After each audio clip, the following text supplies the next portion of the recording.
Dari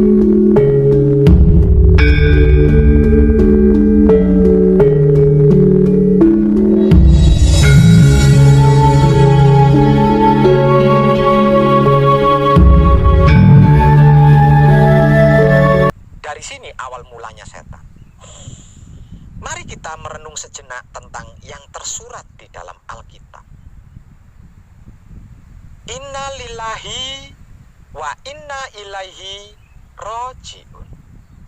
Yang kurang lebih artinya seperti semua yang berasal dari Allah akan kembali kepada Allah. Banyak orang yang mengerti, memahami dan mengetahui ayat tersebut, bahwasanya kita berasal dari Allah dan akan kembali kepada Allah pula. Namun hanya sedikit, bahkan sangat sedikit sekali yang mau kembali kepada Allah.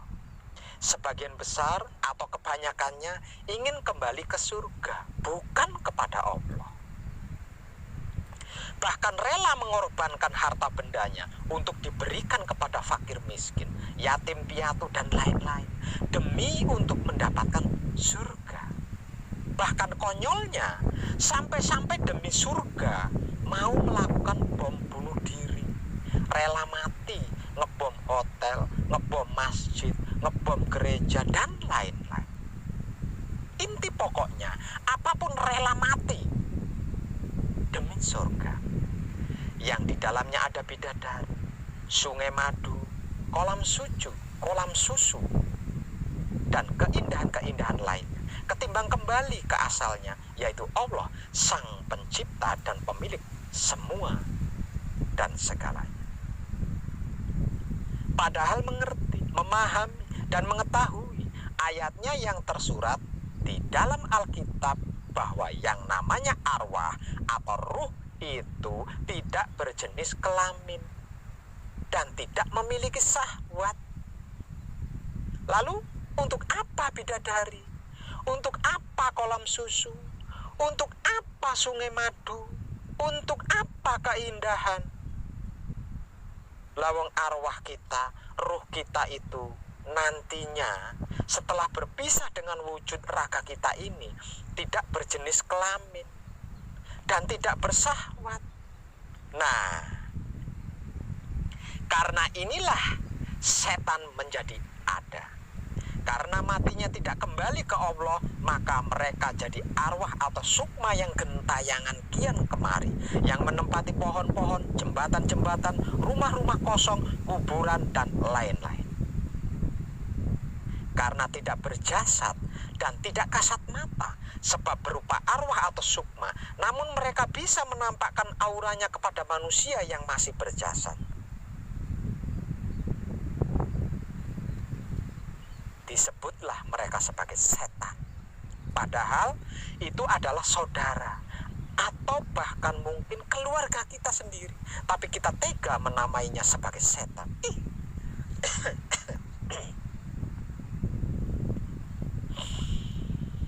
Dia memperlihatkan wujud halusnya kepada kita itu bukan untuk menakuti kita. Sebenarnya bukan untuk menakut-nakuti kita, melainkan untuk memohon bantuan kepada kita agar dia bisa mencapai kesempurnaan di dalam kematiannya. Karena dia sudah tidak berjasad atau bertubuh, maka dia terputus dari segala bentuk pelajaran yang mengarah kembali ke hadiratullah. Sebab itu mereka terkadang menampakkan diri kepada kita. Karena saking tersiksanya di alam arwah atau sukma itu, karena di sana tidak ada keindahan, yang ada hanya kehampaan yang tidak pasti.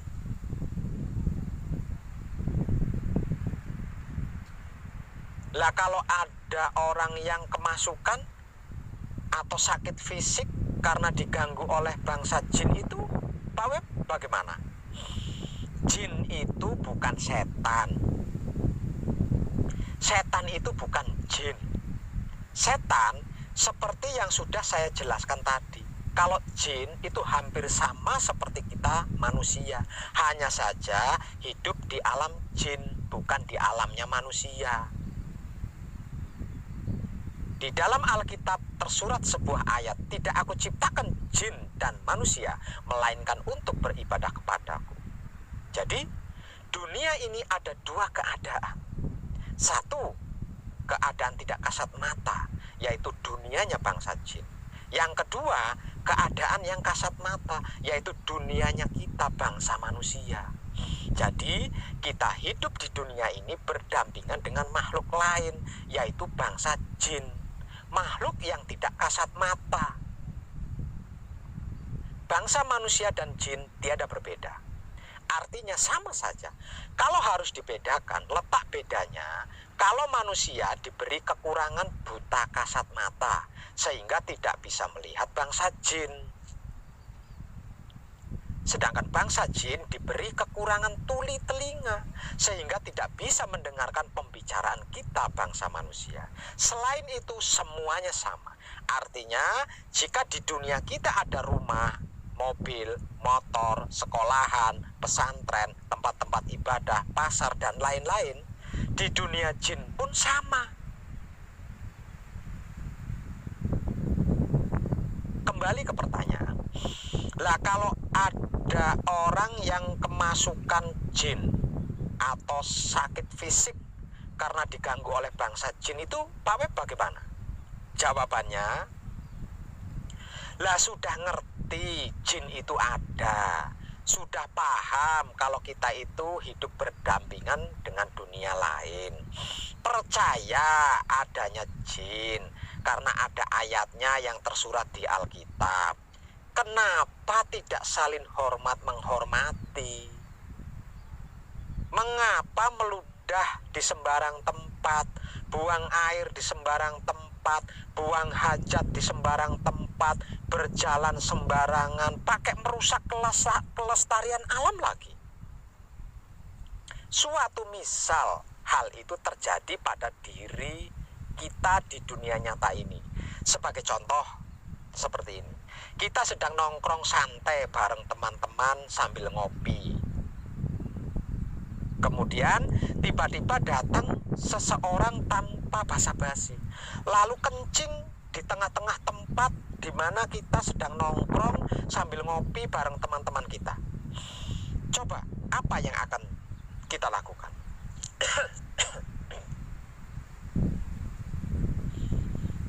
Semisal lagi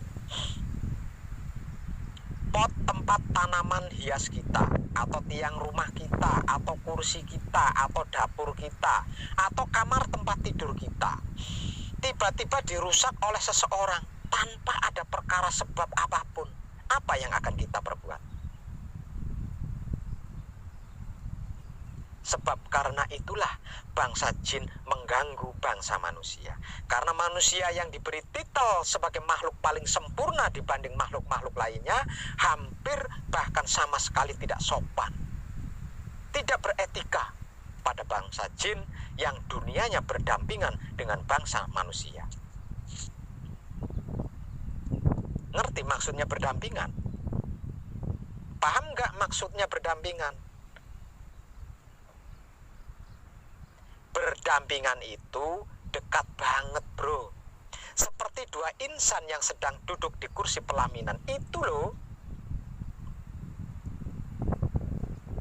Lalu, apakah bangsa jin itu harus disempurnakan, Pak Web?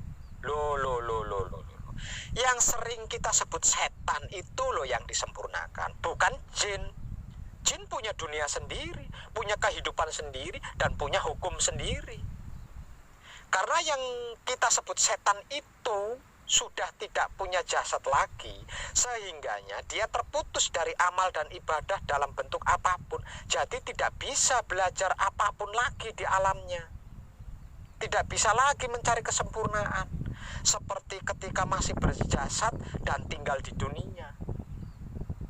Itu yang kita bantu kesempurnaan, bukan bangsa jin. Jangan dikira di dunia jin itu tidak ada pondok pesantren, sekolahan, dan tempat-tempat pendidikan lainnya. Kan tadi sudah saya katakan, kehidupannya sama seperti kita. Apa yang ada di dunia kita, di dunia jin pun juga ada. Malah lebih canggih yang ada di dunia jin daripada yang ada di dunia manusia. Manusia menjalankan motor, mobil, kapal menggunakan BBM. Bangsa jin non BBM, lebih canggih. Lebih canggih mana coba? Hanya saja yang menjarai dunia jin dan dunia manusia adalah buta untuk manusia dan tuli untuk bangsa jin. Itu saja. Kembali ke soal saran saya tadi. Jadi setelah menyaksikan ketersiksaan sebagai setan, tergugahlah untuk membantu proses kematiannya yang tidak sempurna itu, agar supaya tidak menjadi setan lagi. Caranya Pak Web?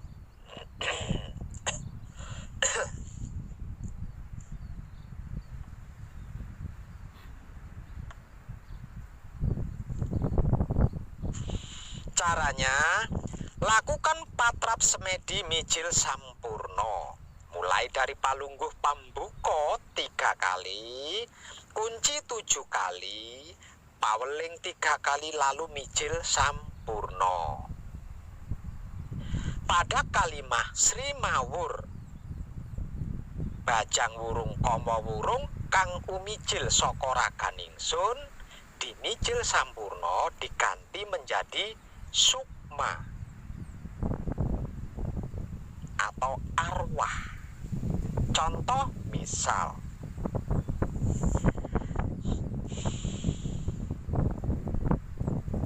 yang disebut setan itu menempat yang disebut setan yang menempati pohon beringin,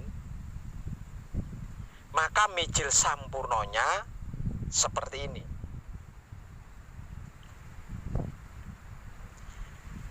Asma sejatinya disebut jeneng sira mijila, panjenengan ingsun kagungan karsa. Arsa nyampurnakake arwah yang tinggal di pohon beringin ini. Reksanan murih kelaksanan sampurno bali maring asal usul sangkan paraning dumati. Dan bla bla bla bla bla sampai bacaan mijilnya selesai. Kemudian tetap dalam sikon patrap mijil kita bersamadi.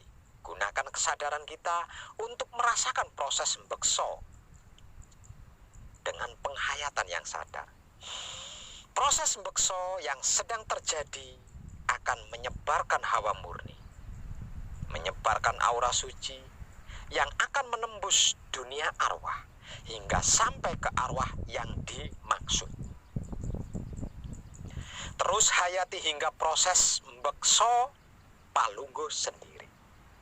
Kalau mbekso sudah palungguh sendiri, artinya kita sudah berhasil membungkus arwah tersebut dengan kemurnian laku kita dan kesucian asal usul kita. Tangan yang patrap palungguh ini jangan dilungguhkan dulu. Langsung tarik dan robah menjadi patrap singkir. Lalu baca singkir 3 kali untuk mengantarkan arwah tersebut kembali kepada asal usulnya, yaitu Allah. Selesai baca singkir 3 kali, lalu keluarkan ibu jari dari mulut. Kemudian hentakkan kaki kanan ke tanah hingga 3 kali sambil menahan napas. Lalu meniup ke atas 3 kali, meniup ke bawah 3 kali, dan meniup ke kedua telapak tangan 1 kali. Lalu usapkan kedua ibu jari kita ke pohon beringin tempat tinggal arwah itu sekali, sembari bersabda sempurna. Kemudian lakukan palungguh panutup 3 kali untuk mengakhiri prosesnya. Dan selesai. Kalau arwah atau sukma setan yang gentayangan bisa dibantu kesempurnaannya, berarti leluhur kita seperti Mbah Buyut, kakek, atau orang tua kita yang sudah meninggal dunia, yang mungkin belum sempurna, bisa dibantu kesempurnaannya Iya nggak Pak Web? Bisa nggak Pak Web? Sangat bisa. Iya, sangat bisa. Dan memang untuk itu salah satu langkah dari laku murni menuju sucinya kita. Caranya apa sama seperti menyempurnakan arwah atau sukma tadi Pak Web? Tidak. Caranya tidak sama. Sukma atau arwah gentayangan kan statusnya tidak jelas. Kalau untuk silsilah itu ada sistemnya. Kalau untuk silsilah itu ada sistem otomatis. Artinya jika laku murni menuju sucinya kita sempurna, maka sempurna pula semua dan seluruh leluhur kita hingga 7 keturunan, ke kanan, ke kiri, ke depan, ke belakang, ke atas dan ke bawah, tanpa melakukan proses penyempurnaan seperti yang saya kabarkan tadi. Namun jika kurang puas dengan sistem otomatis tersebut, maksudnya masih ada kekhawatiran, masih ada keraguan tentang sudah atau belum sempurnanya leluhur kita, maka boleh dan bisa dilakukan patrap penyempurnaan bagi leluhur kita. Caranya tidak sama dengan caranya menyempurnakan arwah atau sukma orang lain yang bukan silsilah kita. Kalau silsilah kita itu kan jelas statusnya, jelas sejarahnya, dan ada kuburannya, jadi ada ritualnya. Seperti apa? Begini, sediakan kembang atau bunga setaman, minimal 7 jenis bunga atau kembang, sebagai filosofi lapisan lahir batinnya manusia hidup. Lalu letakkan bunga atau kembang tersebut ke sebuah wadah, seperti teko misalnya, atau ceret atau kendi. Lalu beri air putih murni, maksudnya belum direbus, langsung ambil dari sumur atau sungai, hingga separuh wadah. Misalnya wadahnya kendi, berarti airnya setengah kendi. Kalau wadahnya teko atau ceret, berarti airnya setengah teko atau setengah ceret. Sebagai filosofi kehidupan seorang manusia yang belum mencapai kesempurnaan hidup. Lalu beri minyak wangi non-alkohol sebanyak 7 gram atau 1 botol ukuran minyak wangi non-alkohol. Lalu lakukan patrap mijil sampurno dari awal hingga akhir.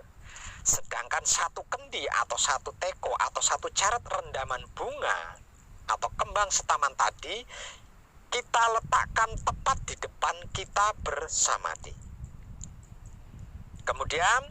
Kemudian kita patrap. Pertama palungguh pembuka 3 kali. Kemudian kunci 7 kali.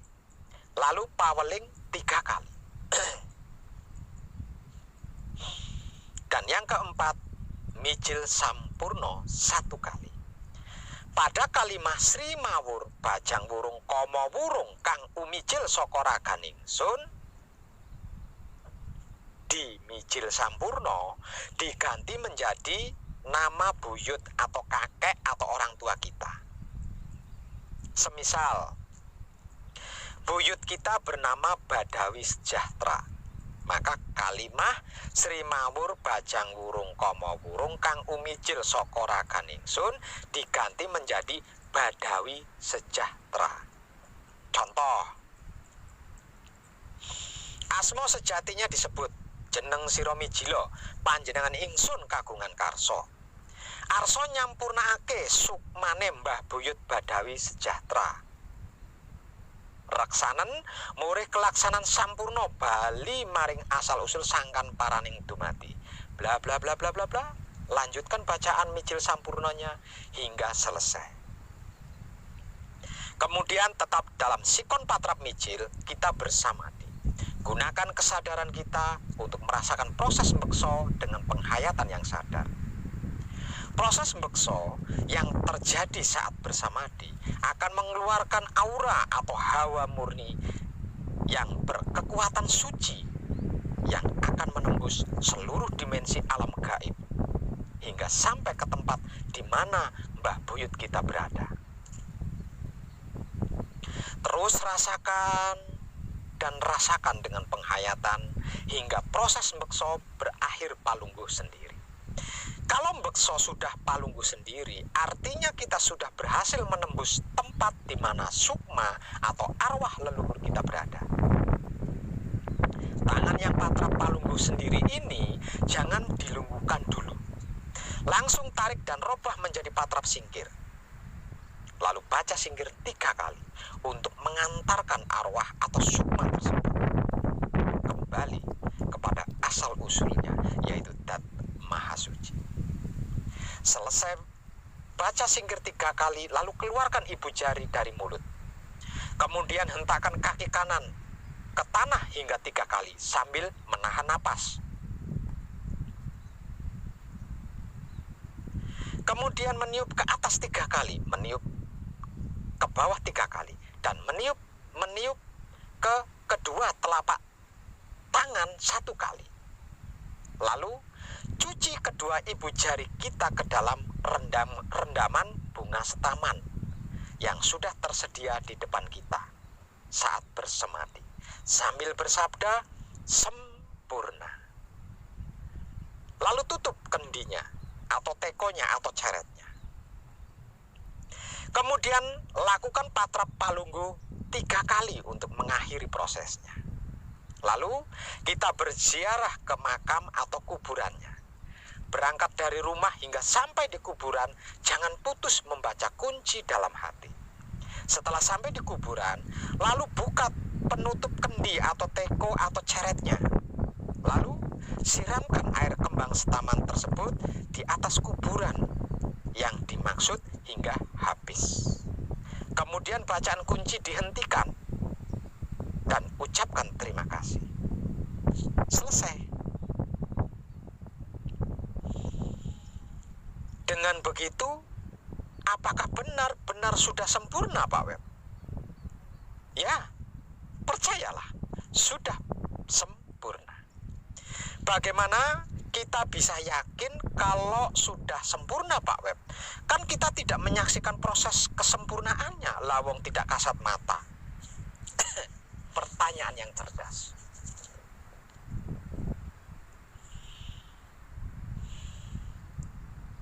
Tapi saya berani pastikan, kalau butuh yang lebih real, agar supaya percaya, yakin, bisa dibuktikan dengan cara ini. Pernah tahu ayam yang disembelih?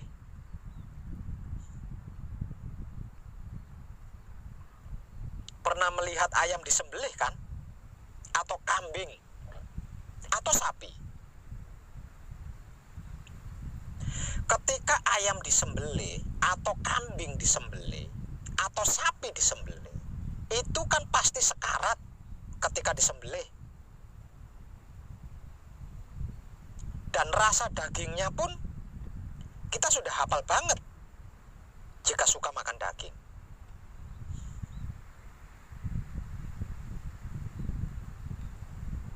Nah, ambillah seekor ayam atau kambing atau sapi untuk disembelih. Sebelum menyembelih, lakukan patrap mijil sampurno seperti yang sudah saya kabarkan tadi, mulai dari palungguh pembuka 3 kali, kunci 7 kali, paweling 3 kali, dan mijil sampurno 1 kali. Kalimah Sri Mawur Bajang Wurung Koma Wurung kang umijil saka raganingsun diganti menjadi sukmanya ayam, atau sukmanya kambing, atau sukmanya sapi. Setelah selesai bekso, lalu ambil ayamnya atau kambingnya atau sapinya untuk disembelih. Lalu sambil menempelkan pisau atau golok di leher ayam atau kambing atau sapi, bacalah singkir 3 kali. Kemudian sembelihlah ayam tersebut. Selesai disembelih, langsung saja dibersihkan untuk diolah. Karena ayam atau kambing atau sapi itu tidak akan mengalami sekarat sedikit pun. Bahkan dimulai dari awal proses penyembelihannya saja sudah menampakkan kebahagiaannya. tidak berontak karena tahu hendak disampurnakan. Setelah dimasak, rasakan ketika memakan dagingnya. Pasti enak, pasti lezat, serta nikmat rasanya. Dan yang pasti tidak akan berakibat kolesterol atau darah tinggi dan penyakit-penyakit lainnya. Karena ayam atau kambing atau sapi itu memberikan ucapan terima kasihnya melalui dagingnya yang diperlukan oleh manusia. Dan itu sudah lebih dari cukup sebagai bukti real dari sebuah kesempurnaan jiwa dan raga makhluk hidup. Bahkan bukan cuma itu saja. Untuk matak aji saja wahyu pancagaib bisa. Asal tahu nama ilmunya dan itu tanpa menebus lelakunya. Seperti puasa atau bertapa misalnya.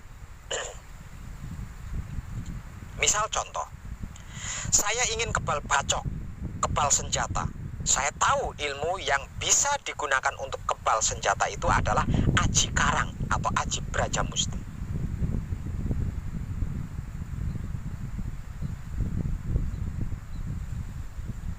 Contoh misal lagi, saya ingin bisa terbang. Saya tahu ilmu apa yang bisa digunakan untuk terbang. Dan tapi saya tidak tahu japa mantranya.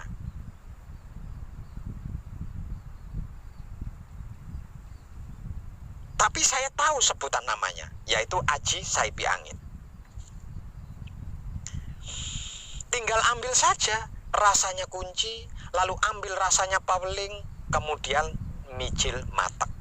Asma sejatinya disebut jeneng sira mijilo. Panjenengan ingsun kagungan karso. Arso matek aji saipi angin atau aji karang atau aji braja mukti.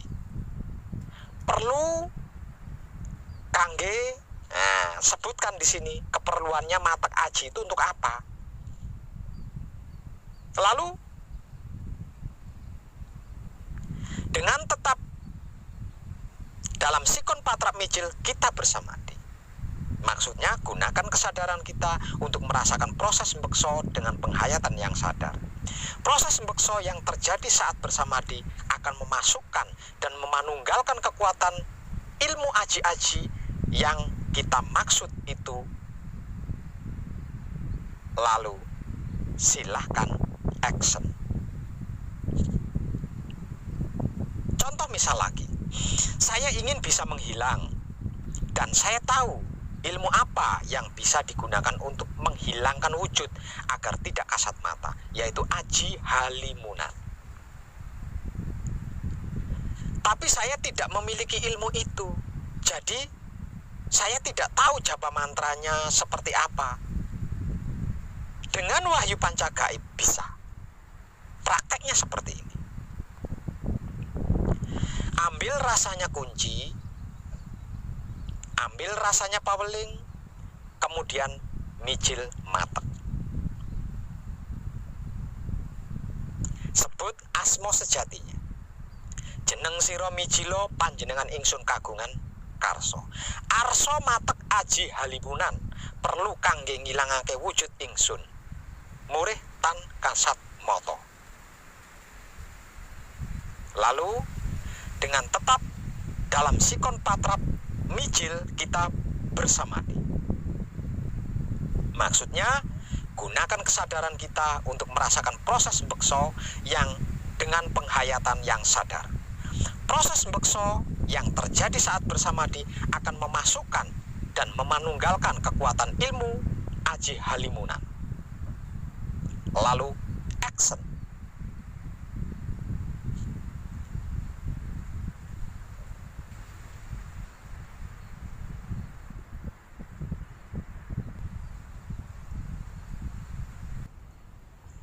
Dan jangan lupa untuk palunggu panutup 3 kali apabila sudah selesai.